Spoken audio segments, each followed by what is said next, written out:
Excited about today's guest, Joe Kenn. Joe is the strength coach for the Carolina Panthers. He's been almost at every level. That's one of the great things about Joe, is I think that he's able to come with a different perspective than a lot of coaches because he's been at the high school level as a position coach and a strength coach. He's been small college, big college, NFL.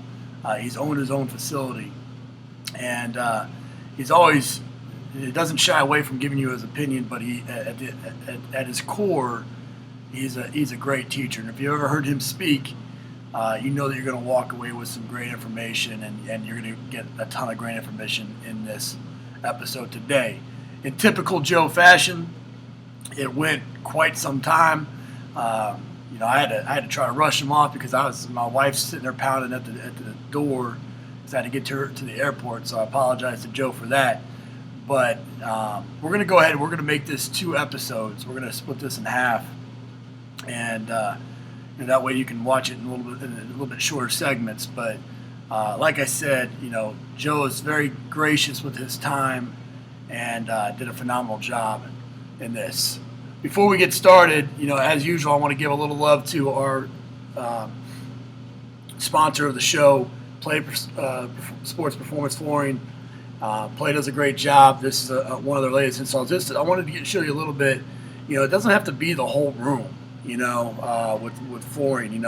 Looks like Boise State here did a install with some wood inserts, which I think, when we did the facility at Tennessee, I'm a purist at heart. I like doing the Olympic lifts on wood. And so I wanted to make sure that we had wood and kept going back and forth whether or not to do inlaid or not. And eventually was able to do that. And I got the wood inserts from Play. And they did that here, obviously, with some drop zones with their flooring and then obviously a frame around it. So if you're looking to just make an update to your room, this would be a great update as it looks fantastic. So make sure you get with Angelo and Brett and the gang and talk through some ideas with them. They're very gracious with their time as well and be happy to talk to you. Very excited about Strength on Demand. If you haven't checked that out yet, strength-ondemand.com. Make sure you go check that out. This is basically it's an online archive of clinic presentations, some top clinic speakers from around the country, and new presentations added each week. So it's basically just an online clinic that you can access from your phone, your tablet, your computer at any time. And it's great for listening in the car. It's great for watching on a plane to a trip. Whatever it may be, it's a good product. It's one that I designed along with Rob Taylor to basically for me. I wanted something that I could access and be able to do on my time. So there's 52 clinic presentations in there, and in 2014 we'll add another 52 and keep building this online library. So check that out. And sit back and enjoy this episode with Joe. All right, hey guys, welcome back to Iron Game Chalk Talk. I got Joe Kenn with me. Joe, I've known for a long time, a good friend of mine and a great mentor. He's a guy that I can honestly say that every time I've sat down with him, I've learned not just X's and O's of strength and conditioning, but leadership and the gamut of what we do. And he's always got tons of great information. So, buddy, I appreciate you taking some time out of your vacation to talk to everybody. I appreciate you having me, Ronnie. Kind of works out good. I got a bunch of stuff done this morning, and now I got to pack and head to Vegas. So I'm kind of in my strength coach. I'm getting my game face on. So, hey, man, most people know you now as the author, Arizona State and Carolina Panthers and the whole deal. But one of the things we'll get into a little bit later in this is some advice for young coaches. But a lot of these coaches think that you just roll out and all of a sudden you're the head strength coach at the Carolina Panthers, and that's not the case. Talk a little bit about how you got into the business, and then what was those steps that led to all the success that you had. Well, I think my passion for working out or strength training back then I was working out. I had no clue what I was doing.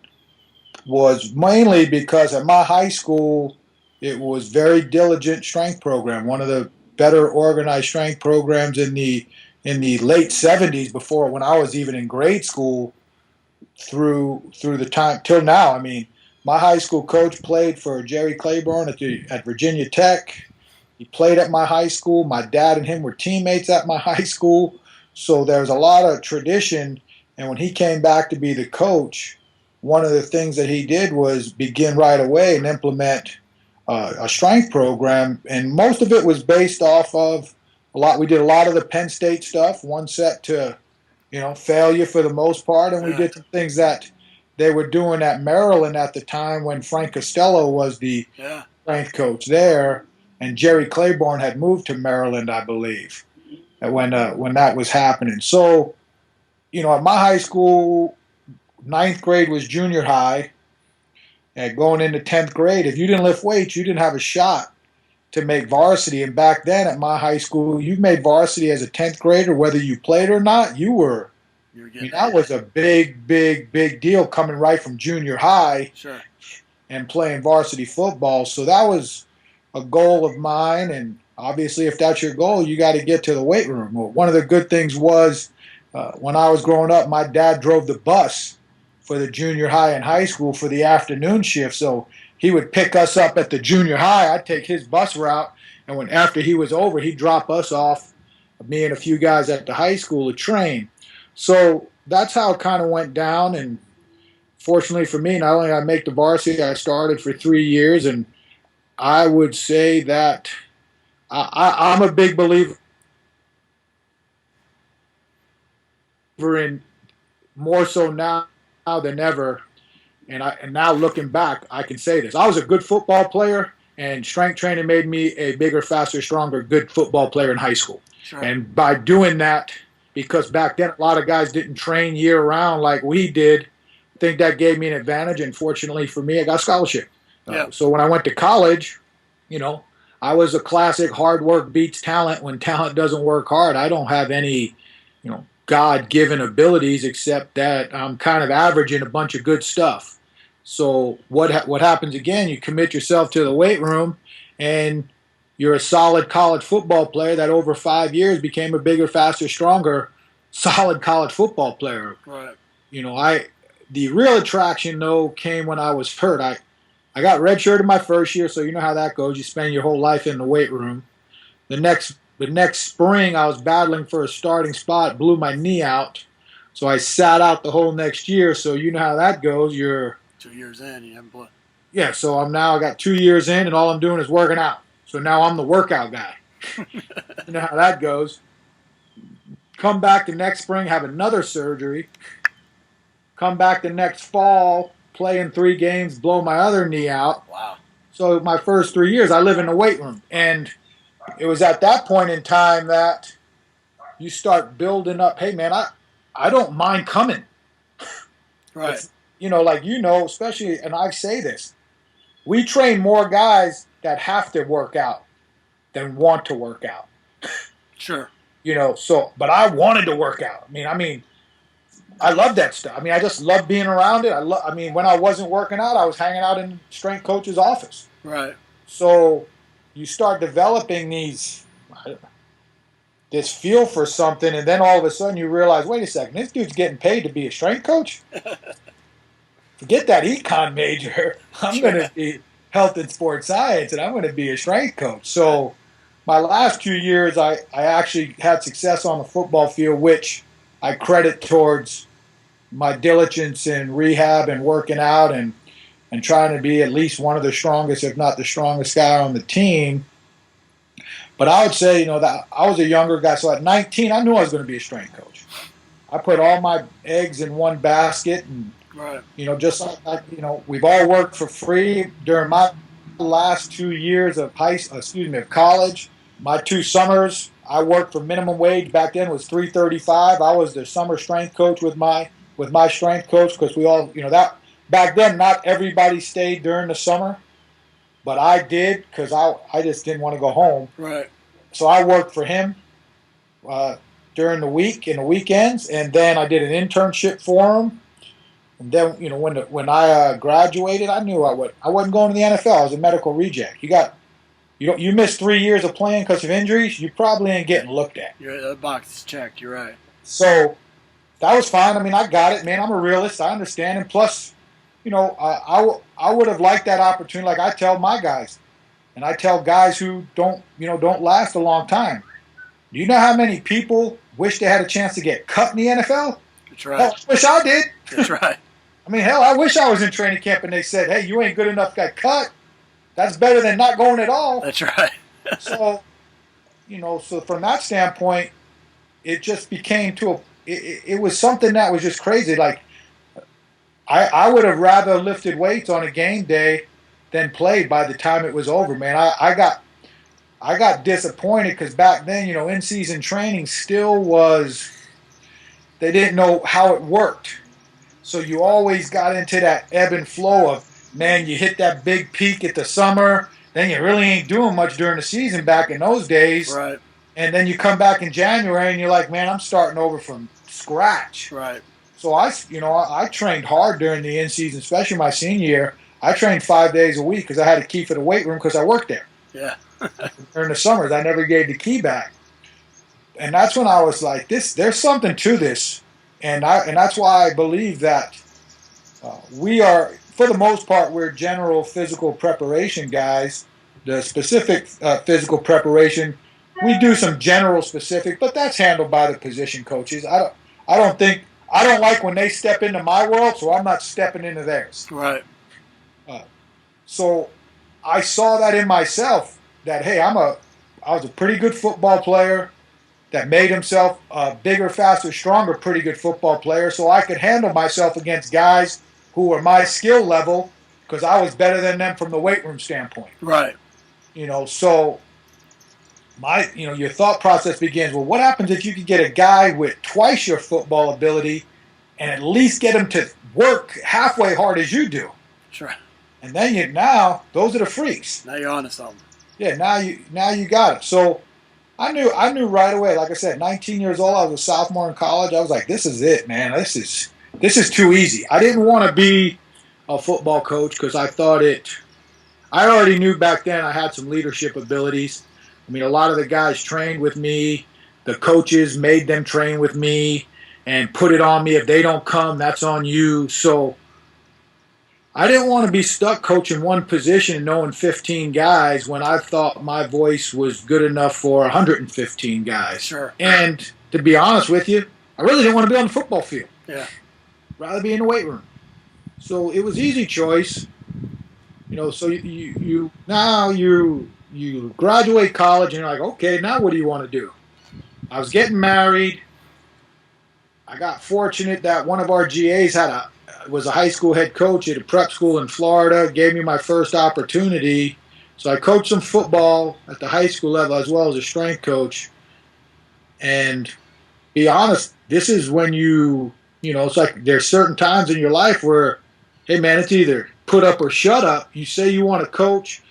All you've talked about is I want to coach. And here comes the very first day of spring ball in Florida. And you're walking out to the field and you're like, yo, you better hope you can coach because you put all your eggs in this basket. I mean, there's no guarantees you're a good coach. That's right.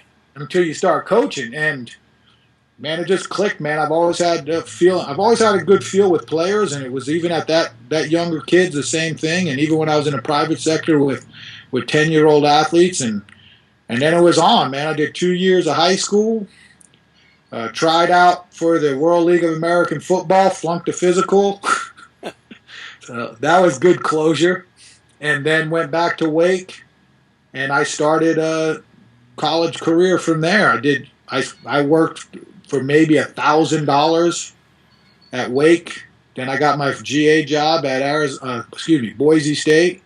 Got my master's there, and then wound up spending nine years at Boise, 2 years at Utah, 7 years at Arizona State, 2 seasons at Louisville, a year in the private sector, and then the true ultimate dream of mine was to be the Carolina Panthers strength coach. And then a lot of people were involved, You can never get somewhere by yourself, especially when you're in the private sector looking outside of the big picture. But at the end of the day, man, when they give you the opportunity and they give you the call, you got to raise up because this is the big time, and they ain't taking charity cases. That's right.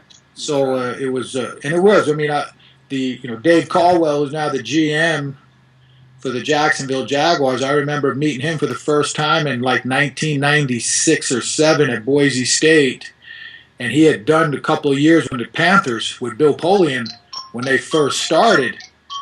And we were talking. He goes, "Well, what's your goal?" I said, "I want the Panther job." I mean, it just opened up. I said, "That'd be my ultimate." I mean, my parents moved. My parents retired from New York down there. My wife is from Winston-Salem. I played at Wake. Right. Everything that I really needed or knew family-wise. My sister moved down with my parents and her 2 kids. It was like, that's where I want to be. And I enjoyed North Carolina. And then for it to actually happen, That's cool. it's kind of it's fun. I mean, again, you make a lot of mistakes. I always say you have to make mistakes. Just don't make the same mistake twice because that's not good business. Right. You do bad things over and over, and you choose to make those choices. Well, then those choices become a habit, and once it's habit forming, it's addicted. Right. It's addictive. So, I like to think that, piss people off along the way. That's part of it too. But at the end of the day, I think I've done more right than wrong, and hopefully, as in anything, now it's about success, and not talking about personal success, team success, because we're all tied in it. It's big, huge business in the NFL level. It's huge business on the college level, man. It's the way it is. All right. People got to finally accept that fact that if you are a strength coach and your number one role is football, and the football team don't win, you're getting fired. Just the way it is. So don't even worry about it. It's going to happen. No, I hear you. So do your job the best of your ability to hopefully you can help the team win so you don't get fired. And even then, if you don't win enough, they still may fire you like they did to our coaches at Arizona State. That's right. Well, that's one of those adages that you hear all the time, that you're never really truly a coach until you've been fired. Well, I've done it now, so I guess I'm truly a coach. But I'll be honest with you. Me and my wife talk about it.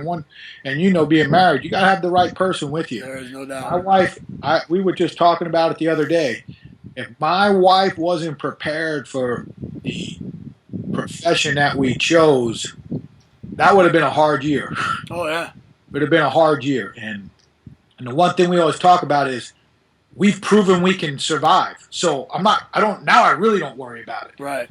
I didn't worry about it. I didn't worry about it before, and I had a good run, man. I got retained 7 times. Yep. So I had a hell of a run. That's pleasant. So I mean, that's just the way it is. And I have no, like everybody's, oh, you pissed off at the coach that fired you. He don't know me. He was told he could bring in his staff. Well, he doesn't know me. I'm not part of his staff. Right. It's like, hey, are you pissed off? So and so got your job. He didn't hire himself. Right. I gotta worry about me, man. That's over. I got to worry about team me. I hear you. Well, that's my point. I wanted to make sure everybody knew that it's not something where you just wake up and all of a sudden you're the head guy at the Carolina Panthers. It's like you said, a lot of people contributed, a lot of mentors, a lot of hard work and grinding and setting goals and taking calculated steps, and those are the things that all contribute to an opportunity like the one you got now. Most people know you, Joe, as the creator of the tier system, and I hesitate even asking you this because I know this could be a 9-hour answer. But the Reader's Digest version, the 1-minute version of I like to talk to originators of a concept. Obviously, you're the originator of the tier system. Obviously, you had many influences with that. But what is the tier system, and more importantly, what I really wanted to get out of this conversation was, what are the common mistakes when you go and you visit? Because I know you're out there nonstop visiting, talking to coaches coming and talk to you. What are the mistakes you see people making when they try to implement the tier system? Well, in a nutshell, I would say this: the tier system is purely based off of a structure and a rotation of exercise based off priority. That's the simplest way to say it. I have to speak about this Saturday at the NSCA. They've given me 50 minutes. I just keep laughing. There's no way. Because both the times I've done this presentation, I did an in-service at Stanford, 3 hours straight. I did a run-through of these slides at a hammer strength clinic in Atlanta, hour and 55 minutes. So I talked to my guy at the NSCA, Scott Caulfield, actually yesterday, and what I think I'm going to do is I'm going to go through the slides, and I'm not a slide guy. I hate it. I call it the propaganda. I mean, you got to be able to speak from the heart. And I get some, and the NSCA wants slides, so I give them slides. But what I'm going to have to do is go through and really calculate, okay, where do I want to concentrate my effort and time on which slides? Sure. It's going to give those people who come to the presentation the most bang for their buck. But in the simplest form is that it's an organized, structured rotation of movements or exercises, however you like to call it, based off priority. And when I make sure that the priority, and this is one of the things I'll touch base on Saturday, because in 1997, when I wrote the first article with Rich Gray's prodding, and we submitted it to the NSCA Journal, I knew I was going to take a beating because I was doing things that were not protocol. Right. You know, back then, before Louis Simmons, and it was Louis who really threw out there to the strength training world rate of force development, dynamic effort method. Yep. You know, you had your explosive lifts were your Olympic lifts, and your strength lifts were your power lifts, so to speak. And all the lifting protocols, you do fast before slow. Well, I'm looking at it from the demands of metabolically, energy systems, the things that we're asked to do as strength coaches, because, you know, if we don't do our job, they can't win. Well, I don't think that's true. If you got really good players and you do your job, you're going to win. If you do a good job keeping them healthy, they're going to win. If you really got great players and your strength program isn't very good, you're probably still going to win anyway if you got good coaches. But it helps to have both. Sure. But my big thing was always about what I called strength endurance at the time, and now I call it power capacity. Is, hey, I know a guy can do something fast when he's fresh. Can he do something fast and explosive when he's under fatigue? Right. And that's when I started looking at it from priority. And then I looked at it from the standpoint of,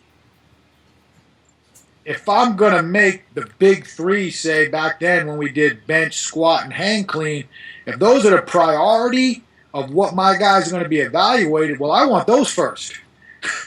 I don't want them doing, say, and I'm just throwing something out for random, but I don't want their lower body day to look like, okay, we're going to do hang snatch followed by full cleans and then squat, but I'm testing them in a squat. Right.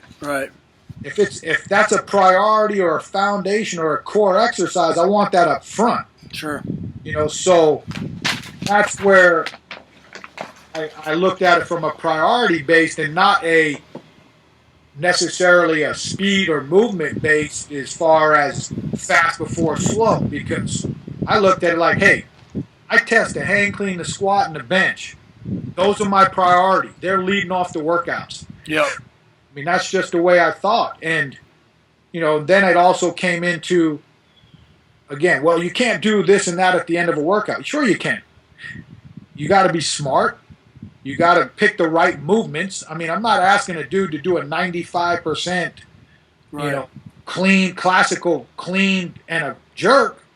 Might be asking him to do, you know, a shrug pull. Sure. Or dumbbell snatch or a dumbbell jerk. I just want them to do a total body movement explosively, or now at this point in time, could be a box jump. Right. Under some type of fatigue. I want to be able to measure, and that's why I like the jumps, because we max effort those jumps at the end of workouts.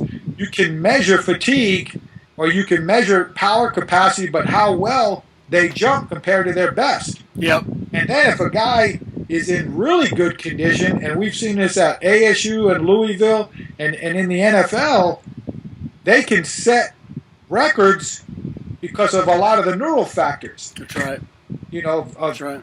And you're in good shape. And the one thing I've learned at this level is these guys are explosive. That's one thing you really don't have to worry about. Like, I don't do a whole lot of dynamic effort method in my weight programs, except for our hang cleans and our jumps, because we have to. Right. It's freaky. We get that in our running program, in our med ball program for our big guys, in our single leg jumping program for our skill guys. So we concentrate on a little bit different goals. So so the concept is, don't look at what we do. One of the mistakes is don't look at what we do as a sport.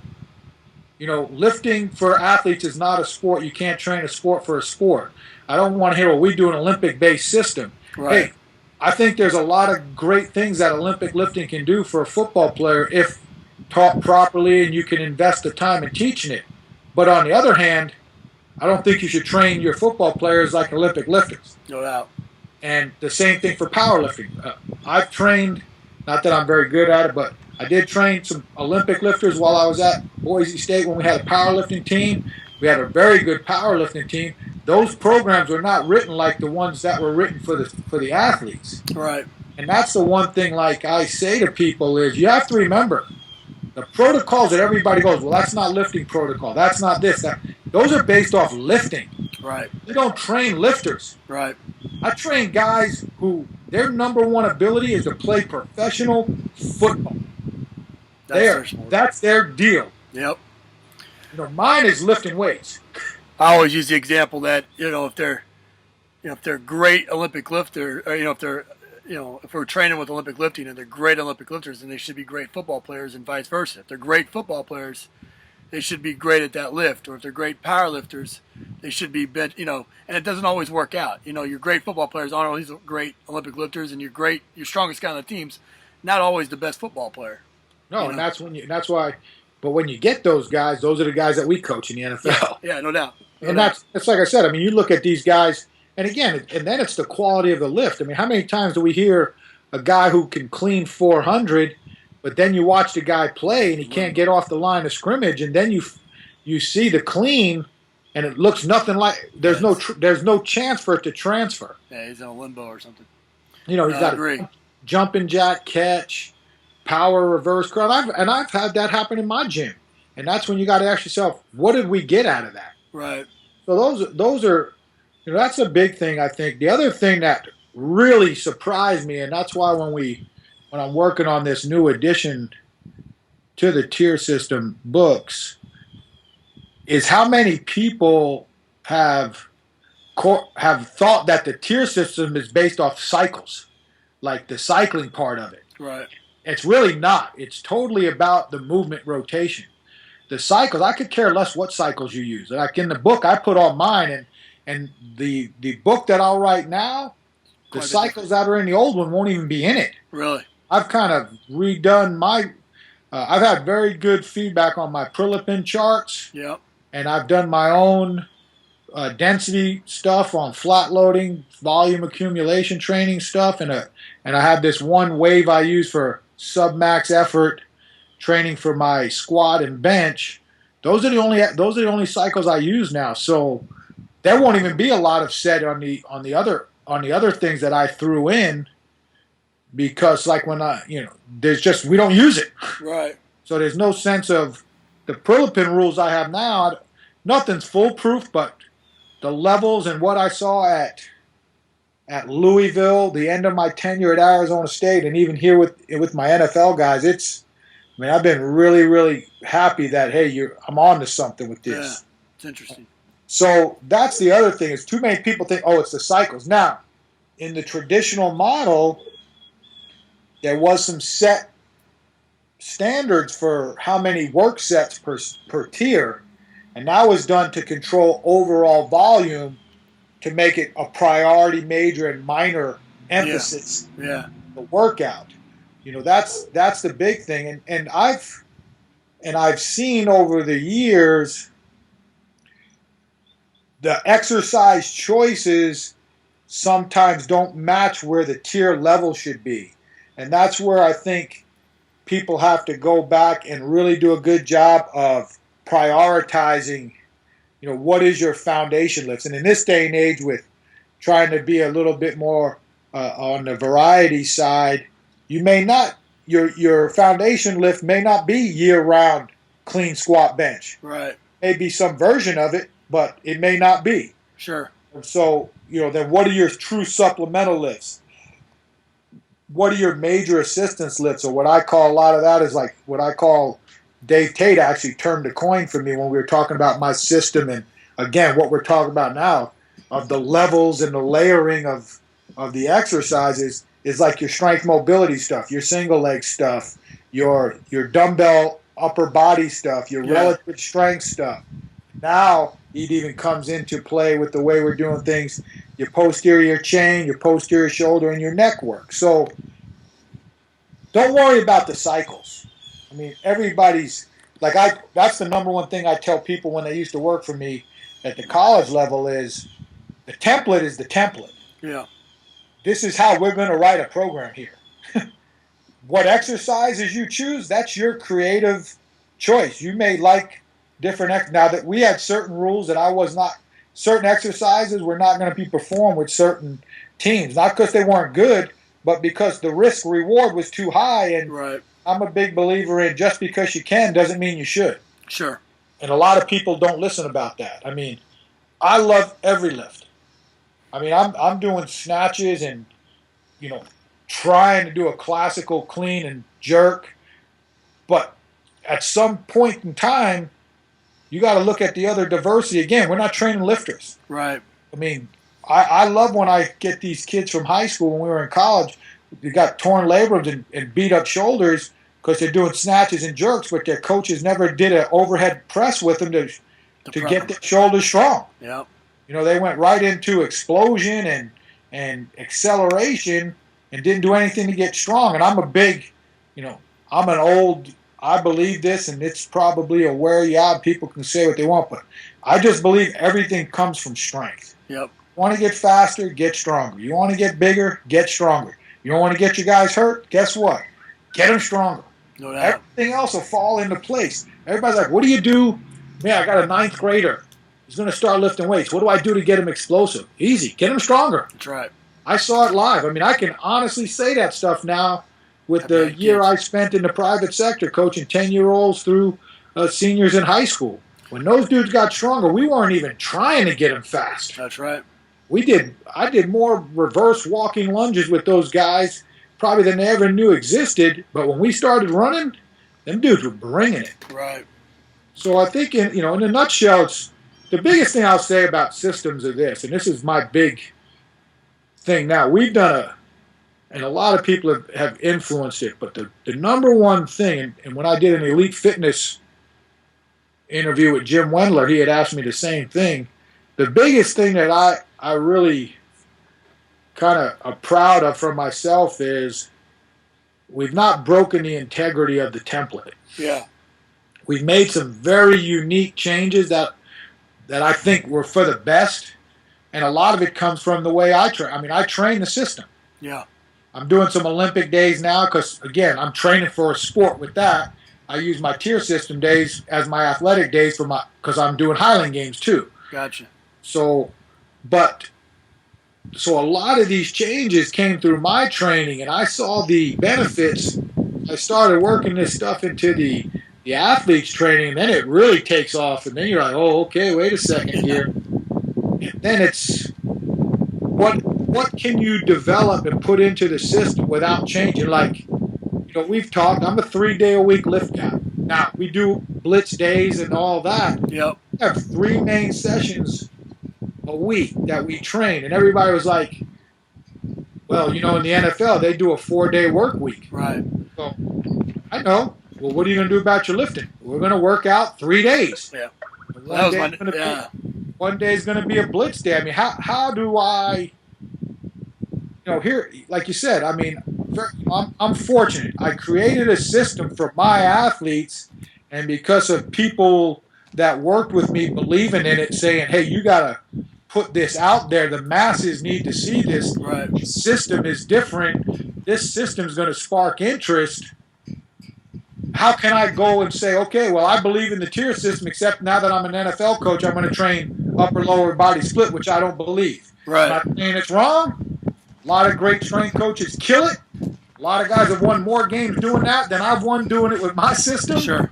But I believe in what I do, and I've seen it from the things that I control. The reliability and the resiliency of the program is proven. Yeah. I've proven it in 5 different stops, and as you know, I mean, I can rattle off lists of schools that are using some type of version or have taken it and make it their own. But you know, and I know enough people that, hey man, I was at so and so. Your book's on their desk. I've been over there. Your book's on their desk. So it's out there, and it's you know. And I'm not telling. I've never wanted to tell anybody you should do it my way, because being a sports strength coach, not a lifting coach, and studying as many programs as I've studied, there is no wrong way to do it, because every team you can look at guys who have been at programs, and some of them more than others. But you can look at guys who have been at programs for 10 or 12 years and look at their records. Some of them wave with the recruiting cycles. Now, some don't, because they hit every. I mean, there's 5 or 6 schools that a bad year for them is 8 wins. That's right. But I mean, I've seen teams that, you know, they run the wave, they play in a couple of BCS games, then all of a sudden they're in its second tier, then they're not in a game. Right. And they build themselves back up by developing their players, get up a good wave, and when you look at it, if anything, the strength coach believes he's made his program better the longer he stayed. So again, it comes down to, you know, was there a transition in the coaching staff? Right. You know, did the assistants change? Because when you're winning, good coaches leave. That's right. Your ultimate goal is to replace them with a better coach. Guess what? Sometimes that doesn't happen. That's right. Or, you know, did the success of your teams, now your guys aren't working hard enough in recruiting. Right. So now, did you bring good enough players?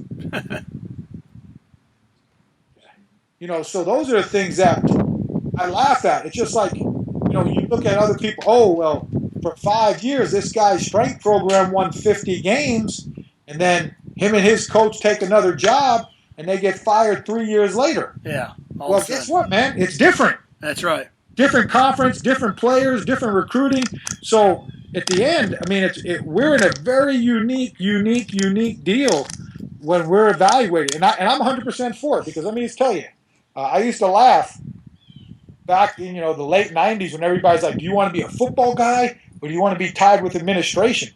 And I always said I wanted to be tied with a football guy because I'm going to make more money. Yep, I agree. So I'm going to do this, and you're going to get fired anyway. I agree. I saw it with some of the best strength coaches in the late 90s and early 2000s. You hear the story. Oh, yeah, the AD said, I'm hired by administration. I'm okay. They hired the football coach, and within a month it's like, hey, you need to go find out how you're getting paid out. My guy's going to be here at the end of the month. And you're like, that's right. So at the end of the day, hey, I want to be locked in with the football coach, because at least I know where I stand. I agree with you 100%. If I win, he's going to help me get more money. If we lose, I know I'm going to be gone unless someone tells me different. But I'll take it like I'm gone, and I'd rather be that way than, well, administration says I'm good. Hey, they're breaking these college football coaches off. No if doubt. that dude says, if you're going to pay him $5 million, yeah, and that guy says, I need my guy, that guy's coming. He's getting his guy. And it means, and it has has nothing to do with you. It's just like, as I've learned, as you get older, I would like to think you get smarter, wiser. But and I try to tell this to younger coaches. You know, you interview. You know, well, they're bringing in 3 guys to interview, and you don't. You know, you're like, I'm beating these guys. You know, remember, you're like, 3 guys? Oh, I'm beating those dudes. Yeah. But then what you find out is somebody knows somebody. Or you did a great job, but you just didn't fit. Right. I got a good point. Just it didn't. If it just doesn't work. Sometimes it's just the way it is. No Hey, doubt. good guy, extremely smart. This guy had this going for him. It's one of those things that, and a lot of it, like it is, is depending on who the lead guy is in the search process, might be the guy that you're working for if you're going for a head job, and that guy could be like, okay, I'm gonna bring in these three guys. C might be the smartest of them all. Right. A is the guy that Meshes. he's not far off, but me and him mesh real good. Yeah. Yeah. Our relationship's going to be really, really good. And the other thing, I've said that on this show as well is, being tied to the football coach. I agree with you 100%. But then on top of that, now show me another person on staff, on that football staff. If you're the 10th football coach, show me another guy that's dealing with 120 guys. Be paid like a coordinator. And I believe that, and I think it's finally. I give kudos to some of these coaches at the schools that are able to do it, right, and that also have built a relationship with their strength coach to get it done. Because now we're seeing that. Yeah, I agree with you. And again, the NFL coach, strength coach, yeah, we still deal with everybody, and I've seen it a little bit different. But the college strength coach, just from the administration of the football program, deserves to be paid on the coordinator level. I agree. Because, again, we talk about it now with the unique rules and regulations of an NFL offseason and vacation periods. Name me one football coach in Division 1A who doesn't get most of the month of July off. Right. But where's that strength coach? Maybe getting a 3-day-a-week 4th of July weekend off? Yep. I mean, seriously. Yep. I know when I worked at college, I took the 4th of July weekend off because that was our discretionary week in the summer. Yep. And before that, there was a discretionary week. Sometimes I didn't get the full week off. So, man, you got to be rewarded for that. Oh shoot! I didn't take a single. I didn't take a single vacation day. First 5 years at South Florida, Tennessee was the first place that I'd ever gotten 7 straight days off. And again, people don't look. Oh well, that and then and I'm not. Again, football coaches, they do a lot of good things. I'm not here to football, but it's just like you're in college, you're in the middle of your winter program. The coaches have been on the road recruiting. I get that, but they get a week off after the signing date, and you're still guess who's running? Guess who's still there working? That's right, and handling the whole deal. No, I'm with you. You kind of answered 2 of the questions I had in there. One being, that when you got to the NFL, what the changes that you made to your system, which probably wasn't a whole lot, but you touched on the foundations. Your 3, core list, for lack of a better word. Is that maintained bench, squat, clean, or is that clean become something else? No, we clean variations of cleans. I mean, sure. We could have on clean day, we could be doing power pulls, deadlifts, block cleans, block pulls. Right. The one thing with the NFL guy is, hey man, I don't even hesitate. Coach, I don't clean. Okay, what do you do? I like dumbbell cleans. Fine. We're doing a clean. Just like squats. I got, single leg squat, pistol squat, barbell squat, machine squat. I don't care as long as we're doing some type of squat. Right. So we still have some foundation principles, but the uniqueness of 1 or 2 guys may not. Sure. Like on our squat day, only 2 guys on our team didn't do a bilateral squat. I got you. One guy did a pistol squat. He was an 11-year vet, and one guy did a barbell split squat.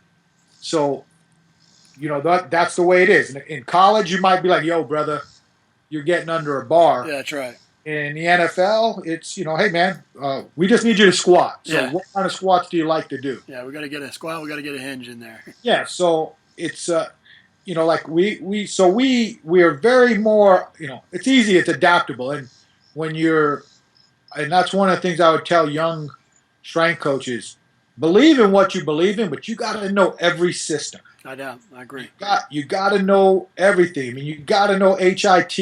You got to know, and I mean the old school HIT to the hybrid HIT. Yep. You got to know Olympic lifts. You got to know power lifts. You gotta, at this day and age, you gotta know a little bit of West Side. Yep. You got that, whatever systems are out there, because there's a lot to draw from, and you're never gonna know when you're gonna be in a situation that you're gonna have to draw from that. Right.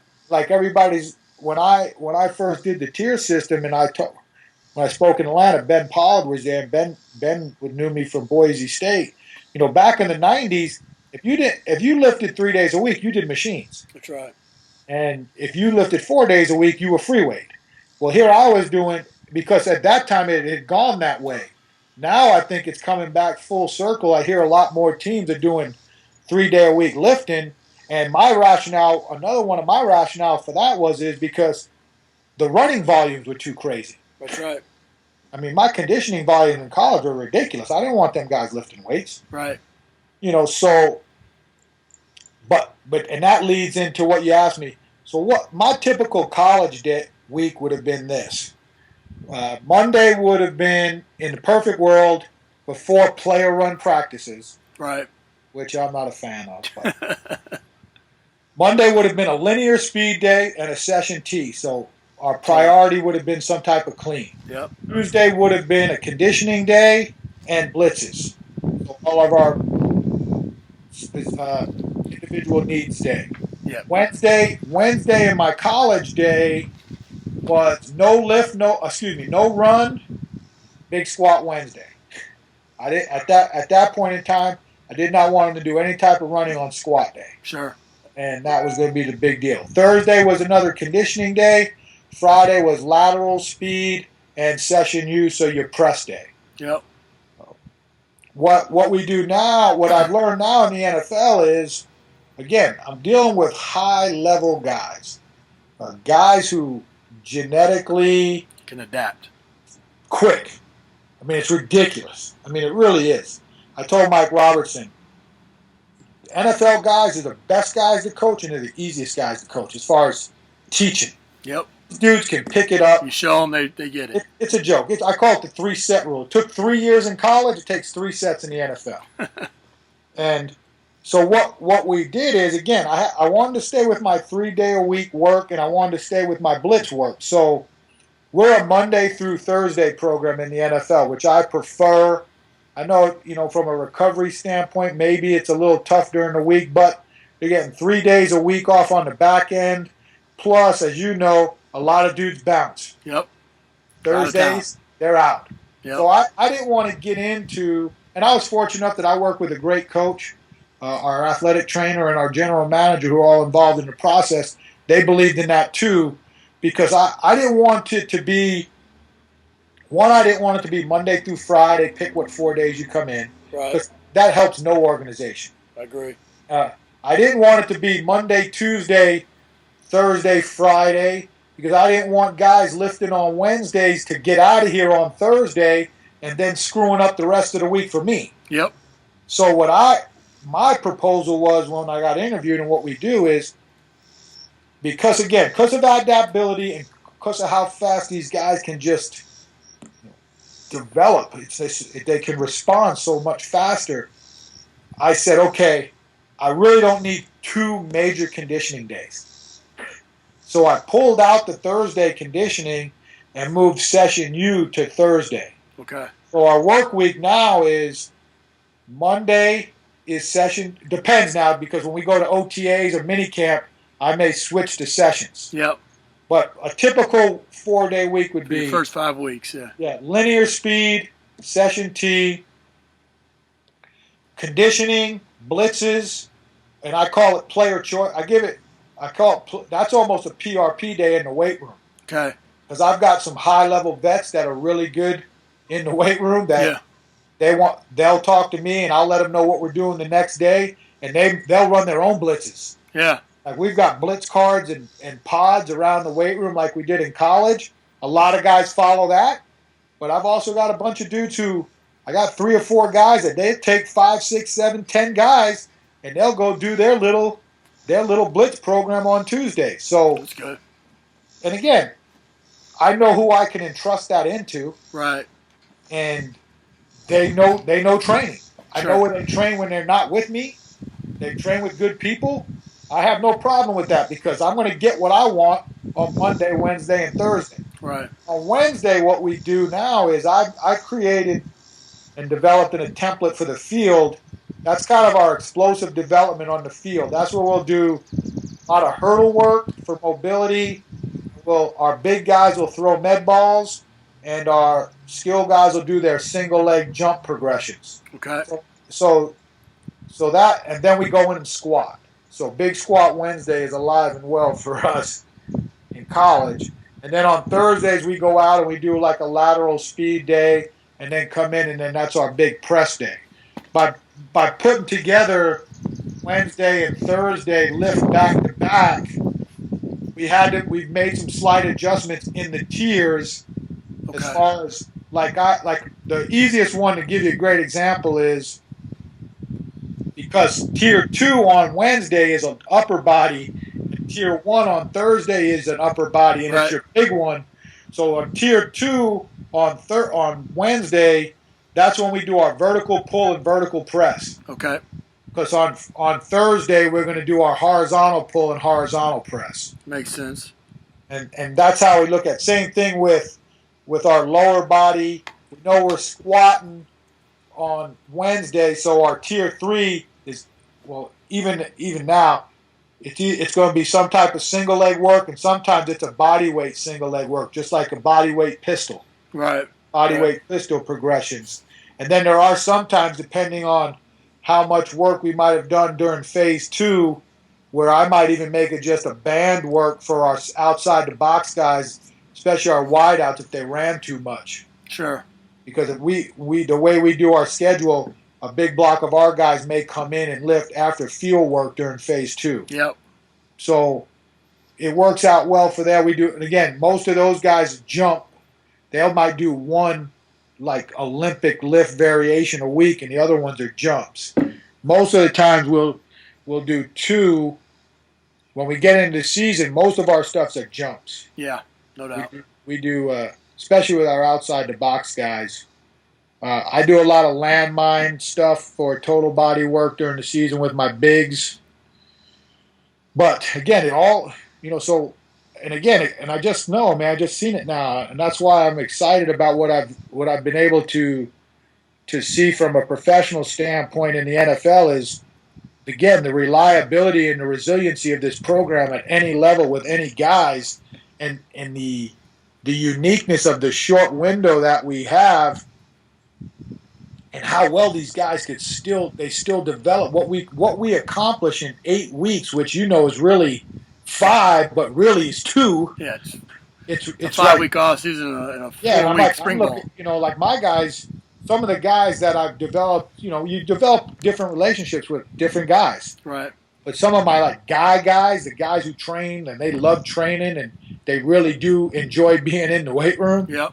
They're like, man, I wish you had had it in the old time when you had 5 more. I'd like 5 more weeks with you. Yeah, no doubt. And I'm like, what do you think when I see what you guys have accomplished? So it's a credit to them, but it's also a credit to my staff and our training staff, because we all work together, that our guys want to be around. Yeah, no doubt.